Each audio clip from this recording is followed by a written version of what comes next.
Alhamdulillah, syukurillah atas nikmat yang senantiasa tercurah kepada kita dari Allah Subhanahu wa taala.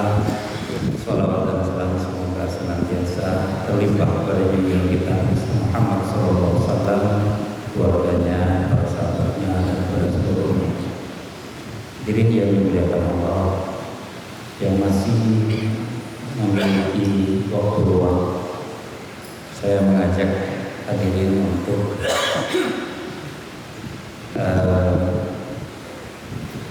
memperhatikan kembali, mengkaji kembali satu ekspedisi yang dilaksanakan pada masa Rasulullah SAW. Kalau dalam sejarah yang biasa kita dengar mungkin tidak terlalu populer, tidak sepopuler perahu, Honda, Asad dan sebagainya, Perang Badar. Namun ekspedisi Dhatus Salail ini sangat penting untuk diketahui dan diambil ibrah. Alasannya yang pertama, Syiar Dhatus Salail ini terjadi di bulan Jumadil Tsani seperti sekarang ini. Tahunnya adalah tahun 8 Hijriah. Yang kedua, dari setiap pelajaran adalah ibrah. Yang terpenting kita bisa mengambil ibrah, bukan sekedar dongeng atau cerita atau sejarah yang berlalu gitu saja. Yang ketiga, kalau lihat di layar tidak ada nama pembuatnya, saya. Maksudnya adalah untuk berikutnya bisa digunakan oleh siapapun yang merasa tertarik dengan PPT ini dan bisa digunakan, siapa tahu sampai kepada orang yang bisa mengambil keputusan untuk bisa dilaksanakan. Dan yang diambil adalah pelajaran strategi dan pemimpinan untuk Indonesia. Dari kisah ini kita akan menggali hikmah dan kemenangan tanpa perang.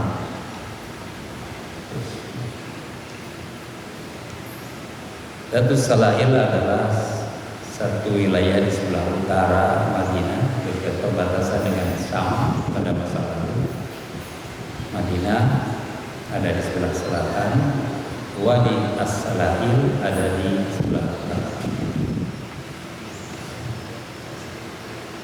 Ringkasan cerita kemenangan strategis di Dhatus Salail. Ekspedisi ini terjadi karena adanya ancaman. Pada awal 8 Hijriah, kabilah Quta'ah di utara menunjukkan gelagat permusuhan mengancam stabilitas Madinah pasca perang Mu'tah. Ada sekelompok suku besar di utara yang berencana untuk menyerang Madinah, dan ini akan mengancam keamanan dan ketentraman penduduk Madinah. Untuk menghambat atau mencegah terjadinya kekacauan atau ancaman, Rasulullah menurunkan atau mengirim satu ekspedisi yang dipimpin oleh Amr bin As, seorang ahli geopolitik yang memahami wilayah Syam, untuk memimpin ekspedisi preventif. Ketika beliau sampai di satu wilayah yaitu Wadi As-Salail, Amr menyadari bahwa kekuatan musuh jumlahnya sangat besar. Padahal untuk ekspedisi itu jumlah tentara yang dikirim oleh Rasulullah tidak terlalu banyak. Mengambil pelajaran sebelumnya dari perang Mu'tah, di mana pasukan Muslim cuma 3.000, sementara kafir 120.000 dari pihak Romawi Bizantium, dan akhirnya mengorbankan 3 panglima, Zaid bin Haritsah, Abdullah bin Rawahah, dan Ja'far bin Abi Thalib, 3 panglima. Dan akhirnya kirim bala bantuan Khalid bin Walid dan mengecoh tentara Romawi sehingga bisa menarik kembali pasukannya. Tidak menang perang itu, tetapi membuat gentar musuh karena begitu beraninya pasukan Muslim walaupun jauh jumlah, perbedaan jumlah. Ada satu momen penting yang perlu dicatat, di mana Rasulullah kemudian mengirimkan bantuan yang dipimpin Abu Ubaidah bin Jarrah dan bersamanya ada sahabat-sahabat yang lebih senior, Abu Bakar, Umar. Dan setibanya di sana, tentu ada satu kesungkanannya. Amr bin As itu sangat muda, baru masuk Islam, sementara Abu Bakar, Umar adalah senior. Namun yang harus dijadikan contoh adalah sikap rendah hati, menegaskan bahwa pemimpinan Amr adalah aku datang untuk mendukung, mencegah perpecahan dan menyatukan pasukan sehingga menjadi solid kembali. Hasil dari ekspedisi ini, kekuatan dan persatuan kaum muslimin yang solid membuat kabilah Qudza'ah gentar. Mereka mundur tanpa pertempuran. Dan itulah kemenangan yang diraih melalui hikmah, bukan dengan senjata. Ketika stabilitas negara teruji, pada awal tahun 8 Hijriah, angin ketegangan kembali berhembus dari utara Jazirah Arab. Kabilah Qudza'ah mulai memperlihatkan gerakan yang dikhawatirkan akan mengancam kota Madinah, karena masyarakat Madinah masih luka akibat perang Mu'tah yang menewaskan banyak daripada para sahabat. Oleh karena itu, ancaman dari Qudza'ah ini berpotensi untuk semakin besar kalau dibiarkan. Kemudian kondisi psikologis umat yang masih dalam pemulihan pasca Mu'tah tadi, begitu banyaknya yang gugur, masih terpikirkan bagaimana kesusahan mereka ketika terlibat perang Mu'tah. Tapi di sisi lain, umat Islam atau Rasulullah memerlukan ada tindakan preventif untuk menjaga keamanan Madinah.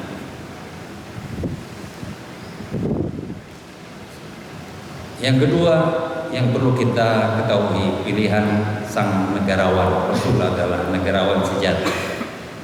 Dia menentukan bahwa pemilihan pemimpin adalah berdasarkan kompetensi di atas senioritas.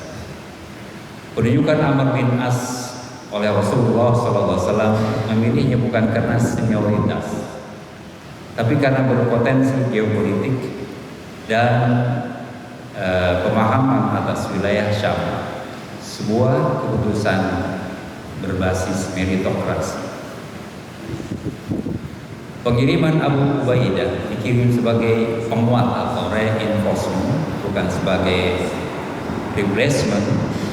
Dan strategi ini membuat pasukan tanpa menciptakan dualisme kepemimpinan, mereka tetap solid. Dan ekspedisi ini mendapatkan kemenangan, meraih kemenangan tanpa dengan pertempuran, tanpa pedang terhunus dan tanpa pertempuran besar. Situasi berubah. Ekspedisi ini menegaskan bahwa kekuatan, persatuan, kepemimpinan yang tepat, dan reputasi yang kuat dapat menghasilkan kemenangan bahkan tanpa perang. Jadi kita bisa melihat bahwa kesiapan tempur dan soliditas pasukan Muslim meruntuhkan mental musuh. Yang kedua adalah kemenangan strategis dan politis, bukan sekedar kemenangan militer, nama dan reputasi diperoleh. Hikmah mengalahkan senjata, kebijakan mengalahkan senjata. Ini adalah pencegahan lebih efektif daripada konfrontasi. kita melihat pelajaran dari peristiwa ekspedisi ini. Sekali lagi, bagi yang tertarik dengan PPT ini bisa mengkopinya. 3 pilar kemenangan yang diraih oleh sahabat Rasulullah Muhammad SAW kita jadikan pelajaran untuk bangsa. Dari kisah ekspedisi Dhatus Salail kita dapat memetik 3 pilar fundamental yang relevan untuk membangun bangsa yang kokoh. Pilar pertama adalah kepemimpinan yang bijak, yaitu seni kepemimpinan, seni menempatkan, menyatukan, dan mengarahkan. Yang kedua, strategi unggul, visi yang mengutamakan pencegahan dan diplomasi. Yang ketiga, fondasi umat yang kokoh, kekuatan yang lahir dari persatuan dan moralitas. Mari kita lihat satu persatu. Kepemimpinan yang bijak, menempatkan orang yang tepat pada posisi yang tepat. Dalam Al-Quran Allah berfirman, "A'udzubillahi minasyaitonir rajim. Inna khairu man ista'jartal qawiyul amin." Sesungguhnya orang yang paling baik engkau pekerjakan adalah yang kuat dan amanah. Al-qawi artinya kompeten, memiliki keahlian, ilmu, dan kemampuan teknis untuk menyelesaikan tugas. Itu al-qawi. Sedangkan al-amin adalah berintegritas, jujur, dapat dipercaya, dan memiliki moralitas yang tinggi. Relevansi untuk kita bangsa Indonesia adalah mendorong merit system dalam reformasi birokrasi.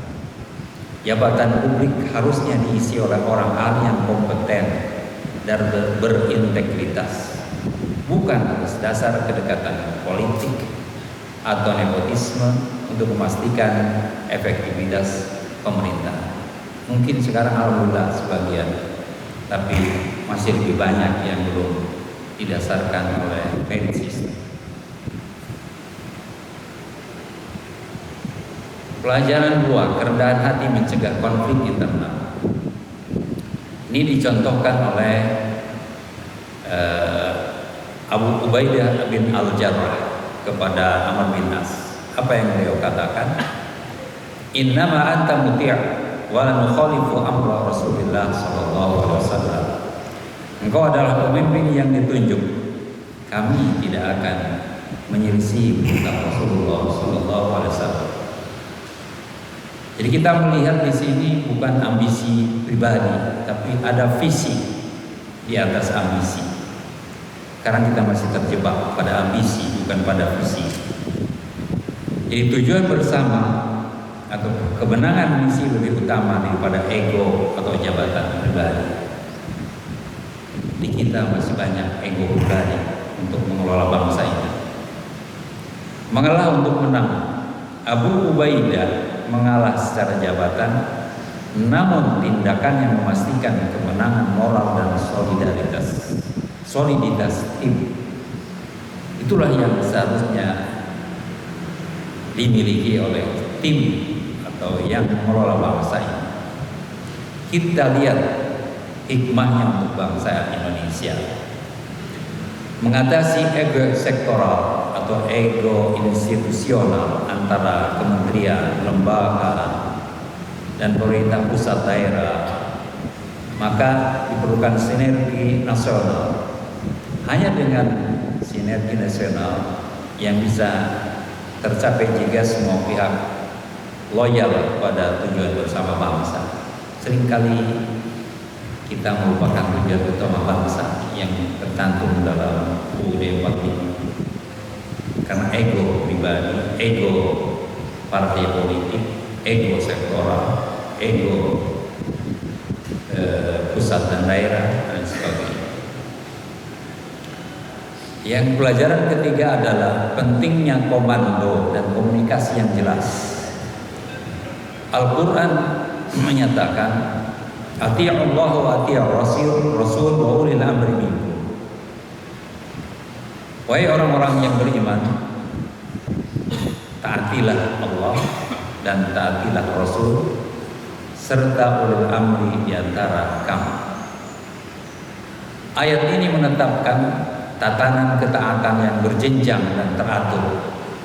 Arahan dari pimpinan atau ulil amri wajib ditaati selama tidak bertentangan dengan Allah dan Rasulnya demi menjaga ketertiban dan kemaslahatan. Lihat gambar yang kacau balau di sebelah kiri, berbeda yang teratur yang ada sebelah kanan. Dan kita ambil ibrahnya untuk Indonesia, bahwa menghindari tumpang tindih kebijakan dan arahan yang membingungkan antar pemerintah pusat dan daerah, terutama masalah yang krusial dalam manajemen krisis seperti pandemi, bencana alam seperti yang sedang dialami oleh saudara-saudara kita di Sumatera, atau distribusi bantuan sosial yang tidak sampai kepada yang berhak menerima. Pelajaran keempat, ketegasan yang diimani oleh hikmah. A'udzubillahi minasyaitonirrajim. Allah berfirman, fa'fu anhum wastaghfir lahum wa syawirhum fil amri fa idza azamta fatawakkal 'ala Allah. Maafkan mereka, mohonkan ampun, bermusyawarahlah, lalu jika engkau telah bulatkan tekad, bertawakallah kepada Allah. Jadi ada yang harus diterapkan dalam sistem apapun, termasuk dalam sistem ketatanegaraan. Yang pertama adalah memaafkan dan mendoakan. Artinya siapapun harus berlapang dada. Kekacauan seringkali dipicu oleh ketidakrelaan dan tidak berlapang dada. Yang kedua, melakukan musyawarah, dan ini artinya inklusif. Semua orang diajak bicara, dimintai pendapat. Yang ketiga, ambil keputusan yang tegas azam. Setelah dimusyawarahkan, harus diambil keputusan yang tidak boleh diganggu-gugat oleh siapapun. Yang keempat adalah bertawakal kepada Allah, berserah diri setelah ikhtiar. Ini mungkin yang lebih banyak tidak diperhatikan. Merasa bahwa apapun karena aku yang mampu. Mari kita lihat relevansi untuk Indonesia. Penegakan hukum, korupsi, narkoba, terorisme dan sebagainya harus tegas tanpa kontrol. Namun pelaksanaan harus tetap adil, manusiawi, sesuai prosedur hukum yang berlaku. Ini yang masih dilanggar oleh bangsa kita. Dengan doa mudah-mudahan di hari yang akan datang bisa terwujud. Pilar kedua adalah strategi yang unggul. Pencegahan jauh lebih baik daripada penanganan.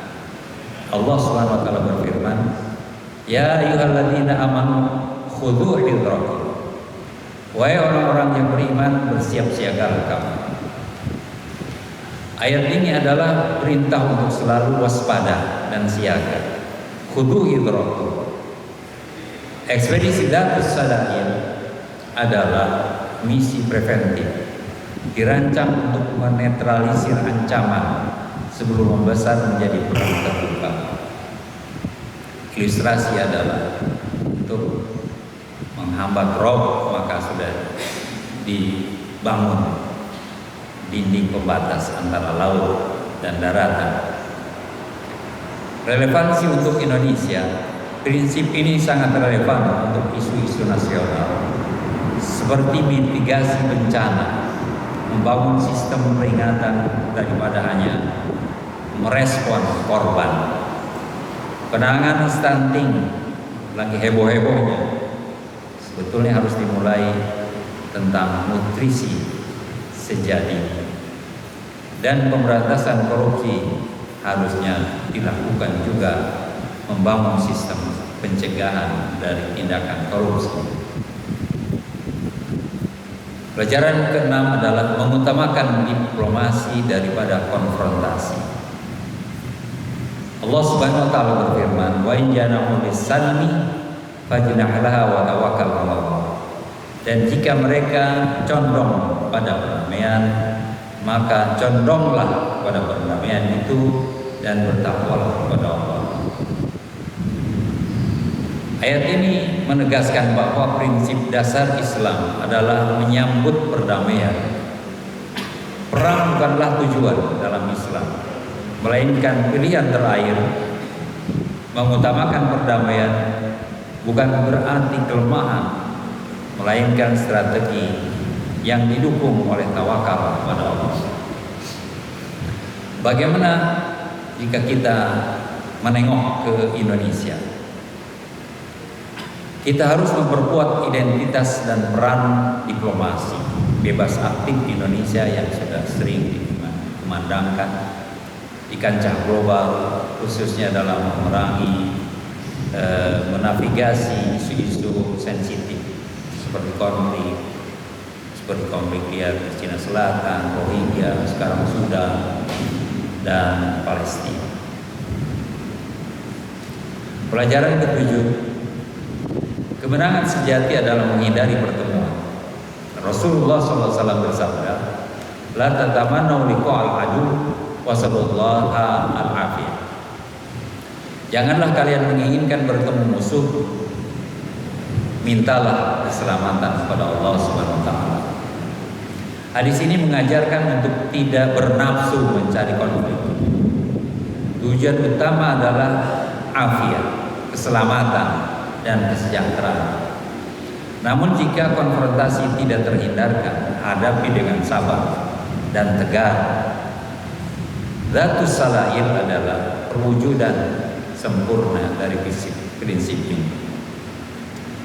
Dalam konteks Indonesia, dalam menangani konflik sosial internal, sengketa tanah, ketegangan antar kelompok, maka pendekatan mediasi, musyawarah, dan kearifan lokal harus selalu menjadi prioritas utama sebelum menggunakan pendekatan hukum atau aparat keamanan.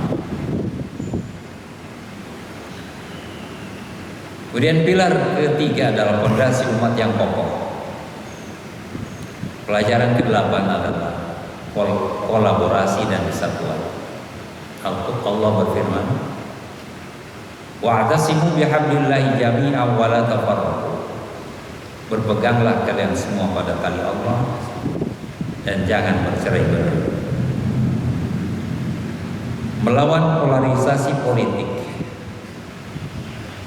hoaks, dan intoleransi. Masalah bangsa yang kompleks membutuhkan kolaborasi nasional antara ulama, akademisi, pemerintah, media, dan usaha. Tidak mungkin hanya berdiri satu-satu. Semua harus wa'tasimu bihablillah, berpegang teguh pada tali Allah atau aturan yang berlaku. Pelajaran yang ke-9, pentingnya pemahaman sosial dan budaya lokal. Artinya memerintahkan seseorang yang paham persoalan. Rasulullah SAW bersabda, "Idza usidal amru ila ghairi ahlihi fantadhiris sa'ah." Apabila urusan diserahkan kepada yang bukan ahlinya, yang tidak memahami persoalannya, maka tunggulah saat kehancuran. Kebijakan pembangunan nasional sering gagal karena pendekatannya satu untuk semua. Pembangunan di wilayah dengan kekhususan budaya, misalnya saja Papua, Aceh, atau masyarakat adat lainnya, harus kontekstual dan melibatkan ahli yang memahami situasi di daerah tersebut. Yang ke-10, moralitas sebagai fondasi kejayaan. Moralitas adalah akhlak, moralitas adalah keimanan. Allah Subhanahu wa taala berfirman, "In tansurullaha yansurkum wa yusabbit aqdamakum." Jika kalian menolong agama Allah, niscaya Allah akan menolong kalian dan menumbuhkan langkah kalian. Dalam hal moralitas, kita perlu juga membaca hadis Rasulullah bahwa inti dari diutusnya Rasulullah adalah untuk menyempurnakan akhlak atau moral yang menjadi fondasi bagi sebuah masyarakat. Kekuatan sejati sebuah bangsa tidak terletak pada militernya atau ekonominya semata, tetapi pada karakter dan moralitas rakyatnya. Pertolongan Allah datang kepada mereka yang menegakkan kebenaran, keadilan, dan akhlak. Jadi akhlak, moralitas, keberagamaan menjadi fondasi yang sangat penting. Sebuah negara hanya bisa menjadi negara maju jika ditopang oleh karakter bangsa yang kuat, amanah, jujur, adil, disiplin, bekerja keras. Maka dengan itu pembangunan infrastruktur harus diiringi dengan pembangunan karakter, bukan pembangunan yang tidak didasarkan pada atau tidak diselaraskan, tidak dibarengi dengan pembangunan karakter. Sebagai kesimpulan dari acara ini, dari apa yang kita bicarakan pada kesempatan ini, kita akan melihat tentang biru kenabian untuk Indonesia. Karena kita bangsa Indonesia, kita cerminkan untuk Indonesia. Ekspedisi Darus Salain bukan sekedar cerita perang, bukan sekedar memang cerita perang, bukan itu, melainkan sebuah masterclass kepemimpinan, sebuah contoh dan teladan dan strategi yang dicontohkan oleh Nabi yang berlaku secara universal. Prinsip-prinsip ini seharusnya abadi dan harus menjadikan inspirasi dari para pendiri, daripada pengelola bangsa kita. Kalau kita simpulkan ada beberapa poin. Yang pertama, harus bisa menempatkan meritokrasi di atas nepotisme. Jadi untuk memilih siapapun harus didasarkan meritokrasi, kemampuan, keahlian. Yang kedua, sinergi di atas ego sektoral, kerjasama. Yang ketiga, diplomasi di atas konfrontasi. Diplomasi harus dijauhkan, konfrontasi itu kalau jalan terakhir. Pencegahan di atas reaksi, jadi mencegah terjadinya sebelum daripada bereaksi atas suatu kejadian. Namun kita juga sering belum sempurna mungkin ya. Seringkali apa yang kita lakukan adalah reaksi atas suatu musibah dan sebagainya, tapi bukan pencegahan. Yang kelima adalah moralitas sebagai fundament utama. Tanpa moralitas, walaupun dia punya kemampuan, maka tetap tidak akan mendorong terjadinya satu soliditas atau bersatu dalam misi yang sama. Jadi nilai-nilai ini adalah fondasi yang relevan untuk membangun Indonesia yang stabil, adil, dan maju. Ya walaupun didengar hanya beberapa orang, siapa tahu dari beberapa orang Allah menyampaikan pesan-pesan kepada orang mungkin yang bisa melaksanakan pesan-pesan atau contoh Nabi. Wallahu a'lam bishawab. Subhanakallahumma wa bihamdika asyhadu an la ilaha illa